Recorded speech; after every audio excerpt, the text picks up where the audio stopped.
Hello ഗായ്, it's me സുൽത്താൻ. എന്തായാലും എല്ലാവർക്കും സുഖല്ലേ? ഇത് നേരെ കുളിച്ച് മാറ്റി നേരെ ഷോപ്പിലേക്ക് വിട്ടാൽ മതി. ലൈസൻസ് എക്സ്പീരിയൻ ആയിരിക്കും. അപ്പൊ പെട്ടെന്ന് ഐ ടെസ്റ്റ് എടുത്ത് പുതുക്കാൻ കൊടുത്ത്, അല്ലെങ്കിൽ അതിനും കൂടി ഫൈൻ നമ്മൾ തന്നെ കെട്ടേണ്ടി വരും. ഇവിടെ പിന്നെ എന്ത് ചെയ്താലും ചെയ്തിട്ടില്ലെങ്കിലും ഫൈൻ. അങ്ങനെ ഒടുവിലെ മഹത്തായ പരിപാടികളും കഴിഞ്ഞ് നേരെ ഷോപ്പിലേക്ക് തിരിച്ചെത്തി നമ്മള്. ഈ വ്ളോഗിങ് തുടങ്ങിയ പാടെ എനിക്കുള്ള ഒരു ആഗ്രഹമായിരുന്നു ഇത്.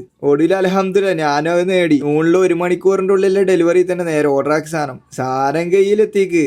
എവിടെ ഇല്ലാത്തൊരു സന്തോഷമായിരുന്നു. ഇതാണ് ഇൻഫ്ലുവൻസർ ലൈസൻസ് തന്നെ പറയാം. ഈ ഒരു ഹോളി ലാൻഡിന്റെ സാധനം തന്നെ അത് ബെസ്റ്റ് ഓപ്ഷൻ തന്നെ പറയാം. ഒട്ടുമിക്ക ഇൻഫ്ലുവൻസർ ഇവര് കാണലുണ്ട് ഇത്. അങ്ങനെയാണ് ഞാൻ ഓർഡർ ആക്കിയത്. വെരി ഹാപ്പിയാണ് അൽഹംദുലില്ലാ. അങ്ങനെ ഡ്യൂട്ടി ഒക്കെ കഴിഞ്ഞ് നേരെ റൂമിലെത്തി. ജിമ്മിന് പോണെന്ന് കാരണം കഴിഞ്ഞ പാടെ ഡ്രസ്സൊക്കെ ചേഞ്ച് ആക്കി നേരെ കുടിക്കാനുള്ള വെള്ളം എടുത്ത് വിട്ട് നമ്മള്. ഇന്നാണെങ്കിൽ ഒറ്റയാൾ പോരാട്ടാണ്, വേറെ ആരുമില്ല കൂടെ. അല്ലെങ്കിൽ ജിമ്മിനും കാര്യങ്ങളും ബെസ്റ്റ് ഓപ്ഷൻ ഇത് തന്നെയാണ്. ഒരാൾക്ക് മടി പിടിച്ചു കഴിഞ്ഞാൽ ബാക്കി എല്ലാവരും പോയിട്ട് ലീവ് എടുക്കേണ്ടി വരും. പോയ പാടെ വാപ്പും കാര്യങ്ങളൊക്കെ കഴിഞ്ഞ എല്ലാ പരിപാടിയിലേക്കാണ്. അങ്ങനെ ഒരു അരമണിക്കൂർ വരെ ഫുള്ള് വാപ്പും കാര്യങ്ങളും മാത്രമേ എത്തിക്കിട്ടിക്കാനല്ല സന്തോഷം ഉണ്ടല്ലോ. അത് റാഹത്ത് തന്നെയാണ്. ഇവിടെ എത്താനേ പണിയുള്ളൂ. കറക്റ്റ് പറഞ്ഞാൽ 2 മാസത്തിന്റെ ഇടക്ക് നന്നായി ലീവ് എടുത്താൽ മതി. അതിന്റെ എല്ലാവിധ അടങ്ങേറും ശരീരത്തിൽ ഇപ്പൊ കാണിക്കുന്നുണ്ട്. അതൊക്കെ കാരണം തന്നെ നായി കഥക്കും പോലെ കഥക്കുന്നുണ്ട്.